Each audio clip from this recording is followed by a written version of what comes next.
하나님의 말씀입니다. 사도행전 23장 25절에서 26절 말씀입니다. 한번 읽어보겠습니다. 자, 오늘 말씀은 또 이 아래와 같이 편지하니 일러스되 글라우디오 루시아는 청도 벨리스 각하께 문안하나이다. 아멘. 예, 저희 이투스 교회에서 지금 난스탑 주님 생각하기 캠페인 진행 중에 있습니다. 24시간 동안 주님을 생각해서 여러분들 놀라운 축복과 보호하심이 여러분의 삶에 충만하시기를 바라겠습니다. 자, 저희 이투스 교회에서 진행하고 있는 몇 가지 프로그램 간단히 소개하겠습니다. 매주 토요일마다 1시부터 3시까지 미술, 치료, 심리치료 진행하고 있고요. 그 다음에 또 다른 과목은요, 중학교 토양반 있습니다. 우리 중학교 1학년들 대상으로 영어 지도가 필요한 우리 자녀들 두신 분들 있다면 연락해 주시면 저희들이 무료로 함께 공부할 수 있도록 하겠습니다.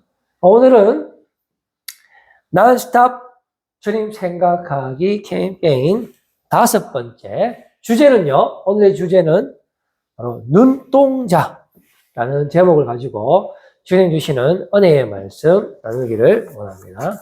자, 오늘 긴급 편지부터 한번 살펴봐야 되는데요. 편지가 하나 등장을 합니다. 오늘 본문에. 그것도 상당히 긴급한 편지인데요. 한번 내용을 보면은 이제 수신자는 벨릭스 총독이 되겠습니다. 이 편지를 적은 사람은 글라우디오 루시아라는 사람인데요. 내용은 이겁니다. 자, 이 사람 바울을 이야기하는데요. 이 사람이 유대인들에게 잡혔는데, 근데 죽게 된 것을 내가, 여기서 글라우디아 루시아죠. 내가 로마 사람인 줄 알고 보니까 로마 시민이라는 것이죠. 그래서 구해줬는데, 군대를 거느려가서 구원하여다가 조사를 해보니까 단 한 가지도 바울이 죽임을 당할 만한 사유가 없었다라는 것을 발견하게 되었는데요. 그럼에도 불구하고 또 다른 그것도 죽일 음모가 있었기 때문에 그것이 발견되어서 당신께로 보냅니다. 벨릭스 총독께로 보낸다라는 이 편지가 오늘 본문에 등장하는 것을 알 수가 있습니다. 임마누엘의 의미부터 한번 살펴봐야 되는데요.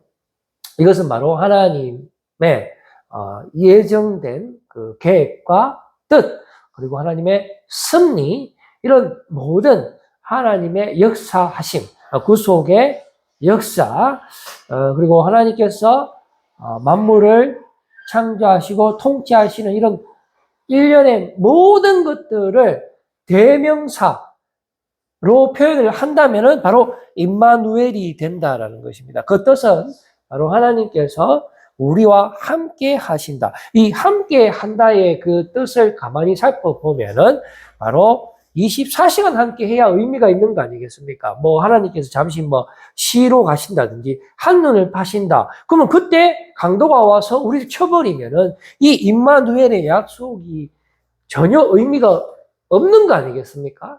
그래서 우리는 하나님께서 24시간 우리를 눈동자와 같이 지켜 보호하여 주신다라는 그 믿음을 가지고 우리도 거기에 대응하여서 하나님을 24시간 생각하고, 그래서 하나님과의 관계를 우리가 세상의 그 어떤 피조물도 갈라놓을 수 없는 그런 관계를 유지하면서 살아갈 때에 우리를 통해서 놀라운 하나님의 역사가 나타난다라는 것을 우리가 이 시간 다시 한번 깨달았으면 참 좋겠습니다. 그래서 이 임마누엘의 말씀들이 성취되는 과정들이 나타나는데요.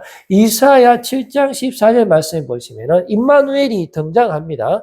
그런데 이 임마누엘이 등장했던 이 말씀이 언제 이제 성취되냐면 신약 시대에 넘어와서 이 말씀이 그대로 성취되는 것을 볼 수가 있죠. 보라, 처녀가 잉태하여 아들, 바로 예수 그리스도를 이 땅에 보내주심으로 말미암아 예수님이 참 인간이지만 참 하나님이잖아요.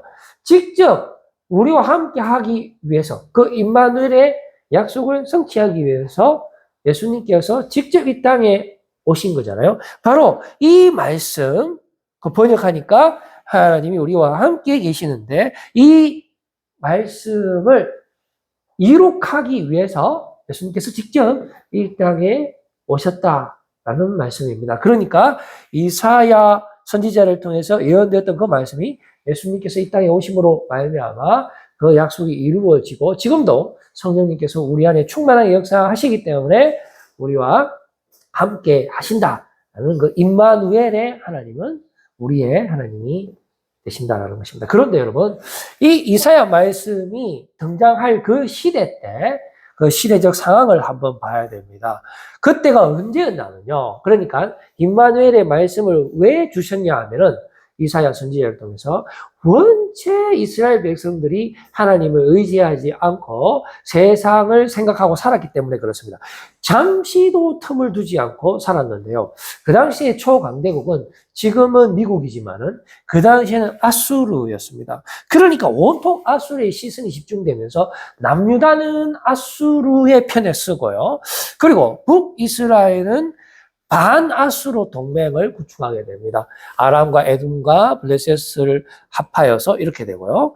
그리고 유다는 이제 아수르의 시선을 집중하게 됩니다. 그래서 하나님께 시선을 집중하는 나라는 그 어디에도 찾아볼 수 없는 그런 딱한 상황, 비극을 스스로 자초하는 그런 상황이 되는 것이죠. 그러면은 오늘날의 우리의 상황은 어떻습니까? 여러분들의 시선은 어디에 쏠려져 있습니까? 여러분들께서 24시간 생각하고 있는 것, 여러분들이 24시간 동안 예수님을 얼마나 생각하시는지 세상과 예수님을 놓고 비율로 한번 비교해 보시면 참 좋을 것 같습니다. 제가 단언코 말씀드리는데 우리가 세상에 중독되는 그런 시간, 세상의 유혹에 휩쓸려가는 그런 시간이 주님 생각하는 것보다 더 많다면 우리의 인생은 육으로는 성공할 수 있을지 모르지만은 결코 다시 목마름이 찾아올 것입니다. 그러나 반대로 우리가 주님을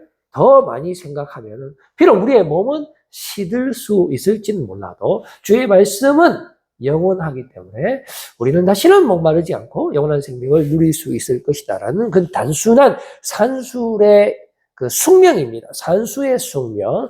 그래서 여러분 난스탑으로 주님을 생각하시는 여러분들 다 되어서 주님이 사용하시는 이 마지막 시대의 등불과 같은 빛과 소금과 같은 저와 여러분들이 다 되시기를 바라는 것입니다. 자, 이제 그림을 하나 준비했는데요. 특이하게도 이 눈동자 안에 사과가 있잖아요. 이게 영어 표현으로 뭐라고 이야기하냐면은 바로 변함없는 눈동자라는 그런 시편 17의 8절 말씀, 그 다음 PPT 한번 보시면은 이거를 영어로 이렇게 표현하고 있습니다.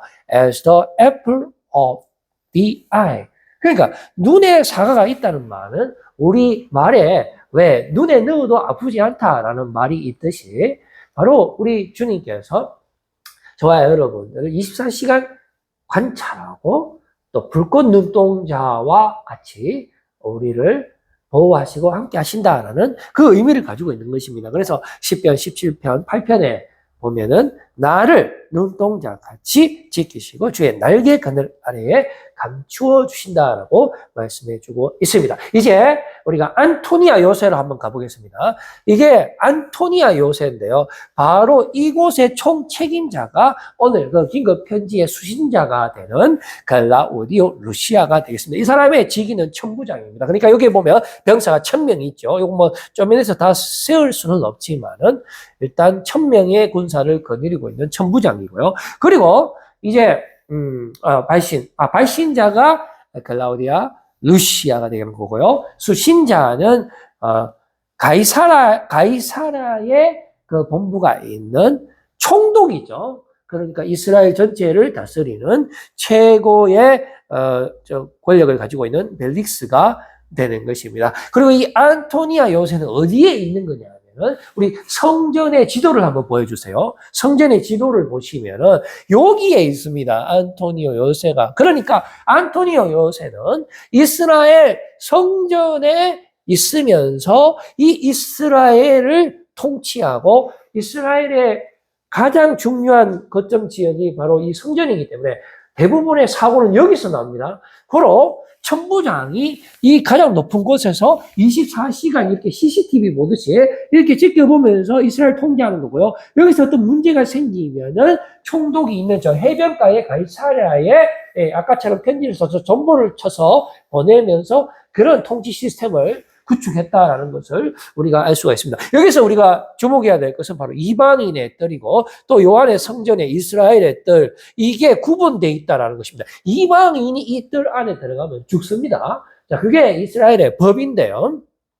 그런데 오늘 이 클라우디아 루시아가 지금 이 요새의 가장 높은 청대에서 오늘 몇 가지를 불꽃 눈동자와 같이 보고 있다라는 것이 오늘 본문 내용이 전개되는 것인데요. 자, 어떤 내용들을 보고 있는지 우리가 한번 살펴봅시다. 일단 그의 주요 업무는 성전 감시라는 것이죠. 어떻게 감시합니까? 난스톱으로 감시합니다. 우리 주님께서도 저와 여러분들이 무엇을 하는지 다 보고 계신다라는 것이죠. 마치 CCTV처럼 우리를 지켜보고 있는 거예요. 그래서 우리는 투명 유리 그릇 안에 들어있는 것처럼 하나님이 안 계시는 것 같지만 우리가 어디에서 무엇을 하든지 하나님께서 다 지켜보시면서 우리의 갈 길을 인도하여 주시는 분이 바로 우리 하나님 되신다라는 것이죠. 자, 그 다음에 돌판 그림 한번 보여주세요. 돌판 그림. 자, 이게 무슨 내용이냐면은 이방인이 그 이스라엘의 성전 앞에 뜰에 들어오면 안 된다. 이방인은 이방인의 뜰에만 머물러야 된다라는 그 내용을 가지고 있는 것입니다. 자, 이제 첫 번째 관찰. 자, 첫 번째 그 천부장의 시선은 어디에 있느냐? 바로 안쪽 마당을 관찰하게 되는 것입니다. 이 안쪽 마당은 이방인이 들어올 수 없는 곳인데, 바울이 어떤 이방인을 데리고 거기에 들어와, 실제로는 그런 일이 없었지만, 바울이 이방인과 연루된 상태에서 안쪽 마당에 들어왔을 때에 유대 백성들이 이방인이 들어왔기 때문에 거기서 막 엄청난 소동이 일어나면서 막 바울을 그 방에서 마당에서 막 밖으로 끌어내면서 도주로를 막 맞고 거기서 그대로 바로 돌로 죽이기 일보 직전에 군대를 천부장이 급파하게 되는 그런 사건이 첫 번째가 되겠습니다. 거의 도관에 든 지었는데 그러나 이 천부장이 군대를 급파함으로 말미암아 이 첫 번째 위기는 모면하게 되는 것입니다. 이제 두 번째로 한번 가보겠습니다. 작전과 예언의 대명사가 임마누엘이라고 우리가 아까 전에 살펴봤죠. 그러니까 하나님의 계획, 하나님의 뜻이 저와 여러분들에게 있는데요. 그 계획이 이루어지기까지는 하나님께서 절대로 우리를 떠나지 않는다. 그러니까 임마누엘의 하나님이 되는 것입니다. 그런데 그 작전과 예언이 그대로 성취되는 것이 성경에 나타납니다. 일단 천부장이 그 현장에 도착을 해서 어떻게 하냐면 두세 사슬로 결박을 합니다. 바울을. 여기서 두세 사슬이라는 것은 성경학자들이 말하기를 아마 손과 발을 묶었다라고 지금 분석을 하고 있습니다. 그런데 바로 이 사건 바로 직전에 선지자 아가보라는 사람이 와서 바울을 막 말립니다. 지금 이스라엘에 들어가면 당신은 손과 발이 묶여서 체포되게 될 것입니다. 라고 하면서 예언을 하게 되는데요. 그 예언이 그대로 이루어지게 되는 것이고 이 예언을 이루어가는 그 주인공이 천부장이 되는 그런 것을 직관하게 되는 그 하나님의 계획이 어떻게 이루어지는지 그대로 말씀하신 그대로 이루어지는 것을 지금 천부장이 보게 되는 그런 역사적인 장면이 되겠습니다. 세 번째는 또 천부장이 무엇을 보게 됩니까? 지금 천부장이 봤을 때는 이 유대 애굽인이 한번 반란을 일으킨 적이 있습니다. 자신은 지금 로마를 대표해서 이 이스라엘을 지배하고 있지 않습니까? 근데 여기서 반란이 일어났어요. 400명의 자객을 데리고 유대 애굽인이 반란을 일으킨 것을 제압한 적이 있습니다. 근데 그리고 또 드다라는 사람이 400명을 이끌고 또 민족의 반란을 일으키는 것을 제압을 했고요. 그 다음에 또 유다 일당이라고 있었고, 그리고 오늘 지금 말씀에서 천부장이 목격한 것은 좀 특이합니다. 이 A, B, C는 모두 다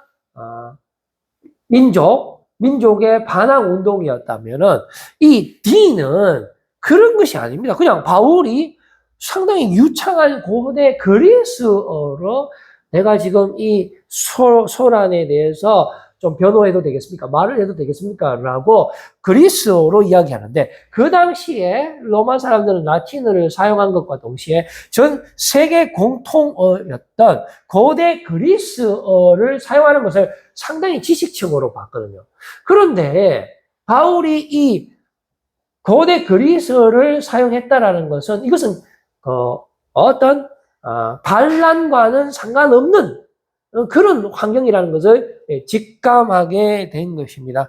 아울러서 바울이 길리기아 다소성의 시민이라는 것을 알게 되면서 이거는 그리스에 있는 지역인데 만약에 이스라엘 백성들이 로마를 대항해서 어떤 민족의 반란을 한다면은 앞서 우리가 살펴봤던 ABC와 같다면은 지금 여기에 살 필요도 없고 고대 그리스어를 말할 필요도 없고 그러 이 D의 사건은 상당히 기묘한 인생이라는 것을 천부장이 직감을 하게 되었다라는 것입니다. 우리 예수님께서도 이 땅에 오셨을 때 우리를 즉 이스라엘 백성들을 로마에서 건져내기 위해서 오신 것이 아니죠. 안타깝게도.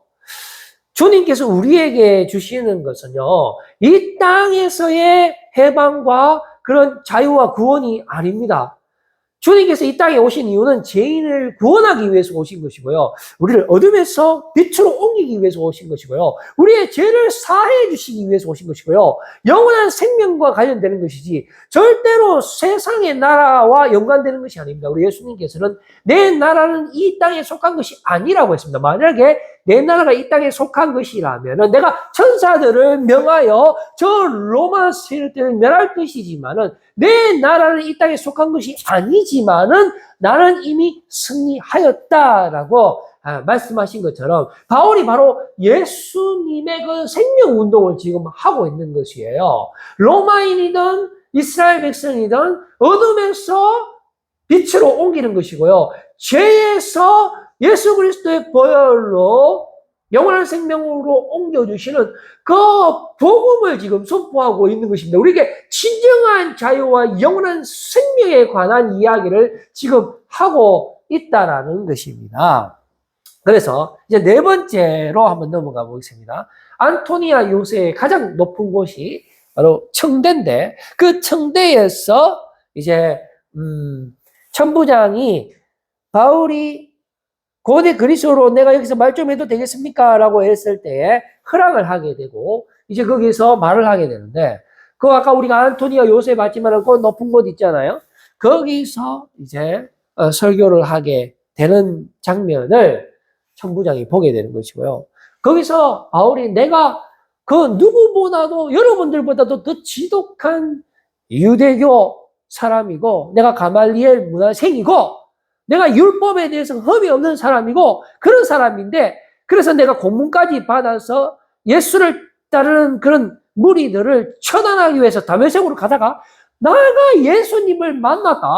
그런데 그분이 바로 하나님입니다. 우리는 그분 때문에 우리는 영원한 생명으로 나아올 수 있습니다. 이 세상에서 벗어날 수 있습니다. 라고 이제 연설을 하게 되는 것입니다. 그랬을 때에 그 주변의 사람들이 또 돌을 들어서 막 죽이려고 할 때 또 천부장이 개입을 하게 되면서 이 네 번째 위기도 모면하게 되는 것이죠. 그래서 이제 다섯 번째로 넘어가게 되면은 이제 채찍질을 치려고 하는데요. 이제 이 천부장이 채찍을 쳐서 저 사람이 도대체 어떤 문제가 있기 때문에 이렇게 큰 소요가 나타나는지 알아보라고 명을 했을 때에 그런데 보니까 바울은 로마 시민이라는 것을 또한 알게 되고요. 본인은 이 루시아는 돈으로 산 로마 시민권. 그러니까 바울보다 더 신분으로 봤을 때는 그 하층 민족이라는 것을 깨닫게 되고 상당히 걱정하면서 바울을 이제 함부로 할 수 없게 되는 그런 상황을 경험하게 되었던 것입니다. 그리고 여섯 번째는 이제 또 공회에서 또 변론을 하게 되는 것입니다. 이스라엘의 장로들을 다 불러 모으고 그 공회에서 부활에 관해서 예수의 부활에 관해서 바울이 말을 했을 때에 바리새인과 사두개인들 사이에 즉 부활을 믿는 사람과 믿지 않는 사람들 사이에 이런 또 다툼이 발생하게 되고 그래서 바울의 몸을 막 찢으려고 하는 또 그런 엄청난 사건이 발생하기 일보 직전에 이 천부장이 바울을 빼앗아 영내로 데려가 갔던 것입니다. 바로 그날 밤에 사도행전 23장 11절 말씀에 보시면은 어떤 말씀이 있습니까? 주께서 바울 곁에 서서 이러시네. 담대하라 네가 예루살렘에서 나의 일을 정언한 것 같이 로마에서도 정언하여야 하리라 라고 말씀하시면서 담대해야 되고 로마까지 이제는 그 누구도 바울을 막을 수 없는 그런 하나님의 계획이 있음을 이제 깨닫는 그 밤이 되는 것입니다. 그런데 이 말씀을 듣고 바로 7번째 40명의 암살단이 이제 또 등장하게 되죠. 그랬을 때에 이 천부장이 바울의 조카를 만나게 되면서 또 이 고비 또한 넘어가게 되는 것입니다. 이 사람들이 뭐라고 이야기했냐면요. 아무것도 먹지 않고 그러니까 우리가 바울을 죽이기 전까지는 아무것도 먹지 않겠다라고 다짐한 사람이 무려 40명이나 됐다라는 것입니다. 그러나 하나님께서 눈동자처럼 바울을 보고 계셨기 때문에 그 천부장을 통해서 이 7번째 관문 역시도 조카를 통해서 벗어나게 되는 것입니다. 그래서 이제 보병 200대와 마병 70명, 장군 200명, 그리고 짐승, 아마 가마 역할을 했을 것으로 보이는데요. 그리고 우리가 긴급 편지를 통해서 총독에게 보내게 되는 것입니다. 이제 저는 말씀을 맺으려고 합니다. 우리 주님은 전망대에서, 마지막 PPT 한번 보여줘 보세요. 주님은 전망대에서 난스탑으로 우리를 보고 계십니다. 그러므로 우리도 24시간 주님을 생각하시고 주님의 불꽃 눈동자 보호하심을 받는 저 여러분들이 되시기를 바라겠습니다. 여러분 기도하겠습니다.